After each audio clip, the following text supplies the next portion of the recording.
وَكُلًّا نَّقُصُّ عَلَيْكَ مِنْ أَنبَاءِ الرُّسُلِ مَا نُثَبِّتُ بِهِ فُؤَادَكَ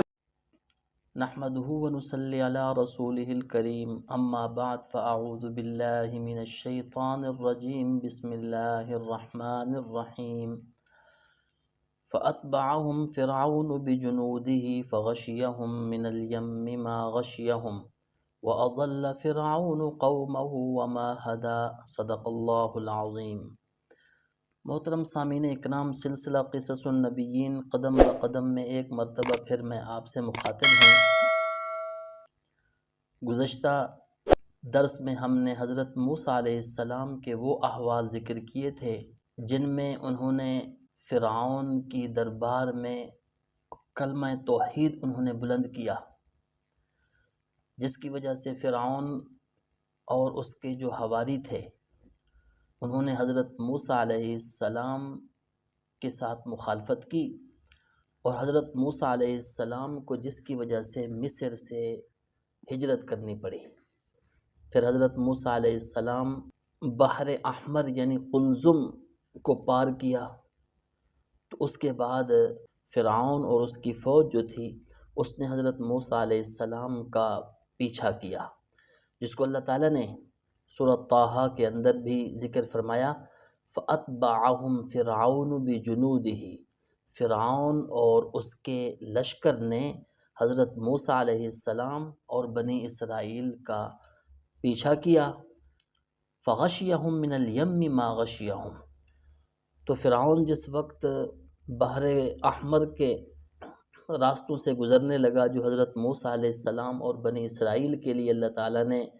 بنائے تھے، تو یہ جب درمیان میں پہنچا تو موجوں نے اس کو گھیر لیا۔ اسی کو اللہ تعالیٰ نے ذکر فرمایا، سمندر کی جس خوفناک چیز نے ان کو ڈھانپا وہ ڈھانپ کر ہی رہی، یعنی اس کے خوفناک ہونے کو بیان کیا گیا ہے کہ ان موجوں کا ڈھانپنا بڑا خوفناک قسم کا تھا جو فرعون اور اس کے لشکر کو انہوں نے ڈھانپا اور غرق ہو گیا۔ اسی کا ذکر اللہ تعالیٰ نے ایک دوسری سورۃ دخان کے اندر بھی کیا ہے کہ اللہ تعالیٰ نے فرمایا وَاتْرُكِ الْبَحْرَ رَهْوًا، آپ سمندر کو ایسے ہی ٹھہرا رہنے دیجئے، یعنی حضرت موسیٰ علیہ السلام سے فرمایا اِنَّهُمْ جُنْدٌ مُغْرَقُونَ کہ فرعون اور اس کا لشکر کو غرق کر دیا جائے گا۔ کم ترکوا من جنات وعیون، اللہ تعالیٰ نے پھر ان نعمتوں کا ذکر فرمایا جن نعمتوں کے اندر یہ رہتے تھے، اللہ تعالیٰ نے ان نعمتوں سے ان کو نکالا اور انہوں نے موسیٰ علیہ السلام اور بنی اسرائیل کا پیچھا کیا، جس کی وجہ سے یہ غرق ہوئے۔ اصل تو اللہ تعالیٰ نے ان کو غرق کرنا تھا، تو اللہ تعالیٰ نے فرمایا کم ترکوا من جنات وعیون، کتنے باغات اور چشمے انہوں نے چھوڑے، وزروع ومقام کریم، اور انہوں نے کھیتیاں چھوڑی، عمدہ قسم کے مکانات اور گھر چھوڑے، وَنَعْمَةٍ كَانُوا فِيهَا فَاكِهِينَ، اور بہت ساری نعمتیں جن کے اندر میوے تھے، مزے تھے، كَذَلِكَ اسی طرح ان کا انجام ہوا، وَأَوْرَثْنَا قَوْمًا آخَرِينَ، یعنی ان کا انجام اسی طرح ہوا کہ ان کو ان سے نکال کر اللہ تعالیٰ نے ان کو غرق کر دیا، اور دوسری قوم یعنی بنی اسرائیل کو اللہ تعالیٰ نے ان کا وارث بنا دیا، یعنی جن مقامات میں یہ رہتے تھے ان کا اللہ تعالیٰ نے وارث بنا دیا، اور اللہ تعالیٰ نے فرمایا فما بکت علیہم السماء والارض، نہ آسمان رویا نہ زمین روئی، یعنی ایسے ظالم قسم کے یہ لوگ تھے جس کے اوپر نہ آسمان رویا نہ زمین روئی۔ اس کے بعد یہ غرق ہو گئے، فرعون اور اس کا لشکر غرق ہو گیا۔ اللہ تعالیٰ نے فرعون کو عبرت کا نشان بنایا، جس کو اللہ تعالیٰ نے سورۃ یونس کے اندر آیت نمبر 92 کے اندر اللہ تعالیٰ نے ذکر فرمایا فَالْيَوْمَ نُنَجِّيكَ بِبَدَنِكَ لِتَكُونَ لِمَنْ خَلْفَكَ آیَةً، آج صرف ہم تیرے بدن کو باقی رکھیں گے تاکہ تو بعد والے لوگوں کے لیے عبرت کا نشان بنے۔ وَإِنَّ كَثِيرًا مِّنَ النَّاسِ عَنْ آيَاتِنَا لَغَافِلُونَ، بہت سارے لوگ ہماری نشانیوں سے بے خبر ہیں، غافل ہیں۔ تو فرعون کی جو لاش تھی اس کو سمندر کی تہہ کے اندر چلا جانا چاہیے تھا، لیکن یہ اوپر تیرتی رہی تاکہ دیکھنے والے اس سے عبرت حاصل کریں کہ یہ ہے اللہ کا دشمن۔ اللہ تعالیٰ کا قانون یہ ہے کہ جب عذاب سر پر آیا ہوا ہو تو اس وقت توبہ قبول نہیں ہوتی۔ فرعون کے اوپر جب عذاب آنے لگا تو اس وقت اس نے کہا کہ میں بنی اسرائیل کے رب پر ایمان لاتا ہوں، تو اللہ تعالیٰ کی طرف سے اس کا ایمان قبول نہیں ہوا، اس لیے کہ اب اس نے عذاب کو دیکھ لیا، نزع کی حالت ہو یا عذاب کو آدمی دیکھ لے تو پھر توبہ قبول نہیں ہوتی، تو اس کی توبہ قبول نہیں ہوئی تو غرق ہو گیا۔ غرق ہونے کے بعد اس کی لاش کو اللہ تعالیٰ نے عبرت کا نشان بنایا، یہ سمندر کے اوپر تیرتی رہی تاکہ لوگوں کو پتہ چلے کہ یہ ہے اللہ تعالیٰ کا دشمن۔ یہاں تک تو آیت سے یہ بات ثابت ہو رہی ہے کہ یہ عبرت کا نشان بنا، لیکن آخری زمانے کے مورخین نے فرعون کی اس لاش کو دریافت کیا، یعنی جس لاش کو دریافت کیا وہ کہتے ہیں کہ وہ فرعون تھا جو موسیٰ علیہ السلام کے زمانے کا تھا، جس کا نام من فتاح تھا۔ تو اگر یہ بات ٹھیک ہو تو پھر یہ جو آیت ہے، یہ آیت کا مفہوم واضح طور پر ہمیں سمجھ میں آ رہا ہے، اس لیے کہ یہ دریافت لاش بعد میں ہوئی ہے اور قرآن مجید تو 1400 سال پہلے نازل ہوا ہے۔ اگر اسی کو دیکھا جائے تو یہ بات بھی واضح ہوتی ہے کہ قیامت تک اللہ تعالیٰ نے اس کو عبرت کا نشان بنایا جو آج بھی بنا ہوا ہے۔ تو فرعون جو ہے نا، اللہ تعالیٰ نے اس کو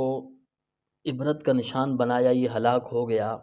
فرعون جس وقت ہلاک ہوا تو حضرت موسیٰ علیہ السلام اور بنی اسرائیل نے بحر احمر کو جب عبور کر لیا تو اللہ تعالیٰ نے ان کو نجات عطا فرما دی، تو انہوں نے شکرانے کے طور پر روزہ رکھا۔ یہ عاشوراء کا دن تھا جس کے اندر حضرت موسیٰ علیہ السلام اور اس کی قوم کو نجات ملی، تو انہوں نے شکرانے کے طور پر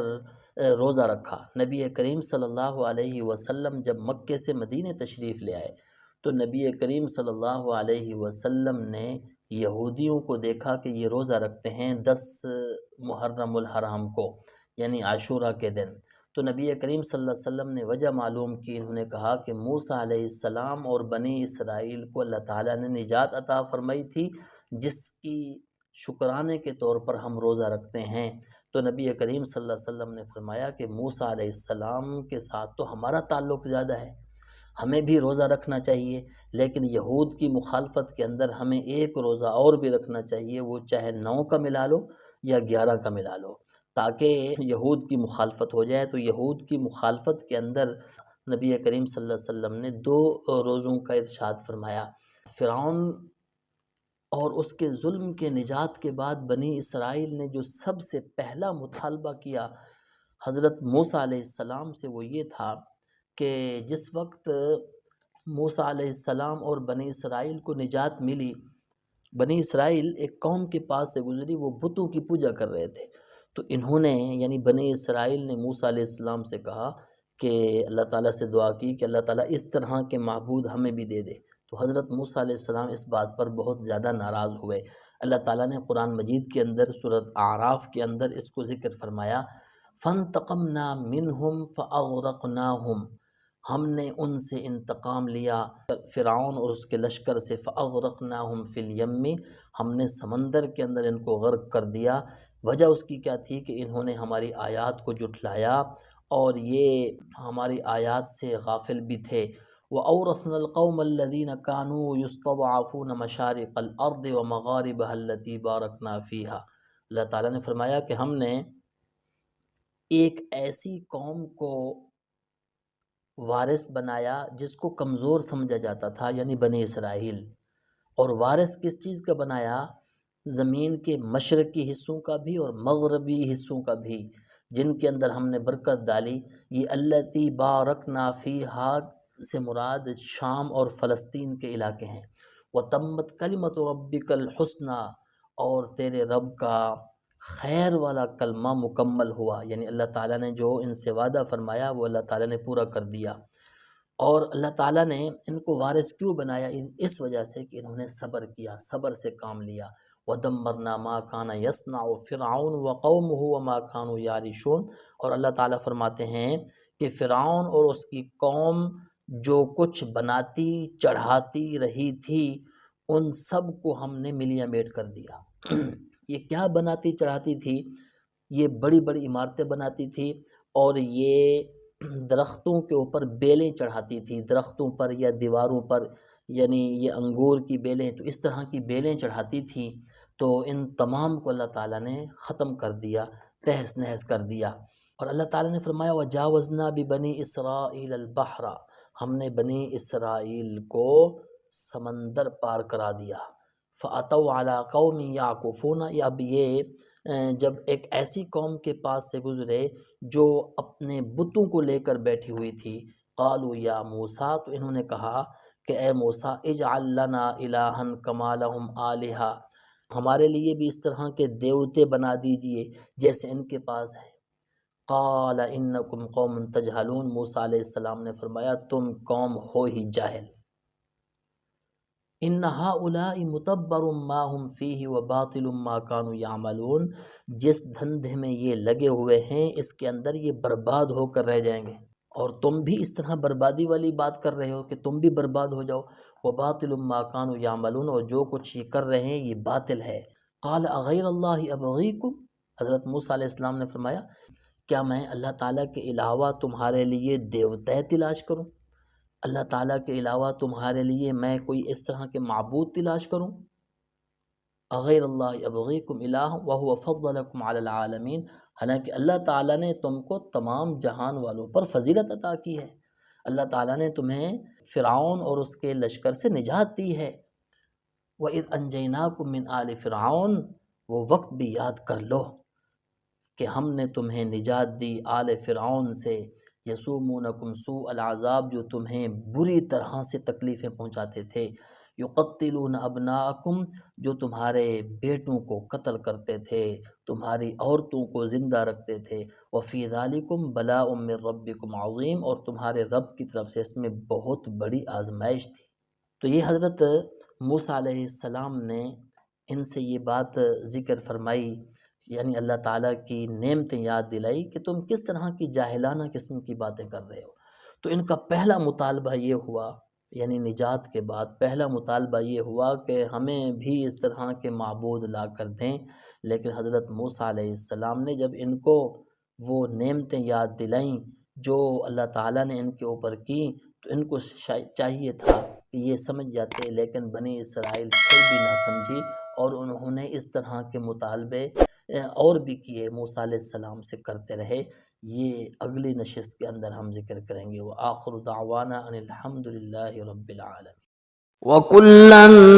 نَّقُصُّ عَلَيْكَ مِنْ أَنبَاءِ الرُّسُلِ مَا نُثَبِّتُ بِهِ فُؤَادَكَ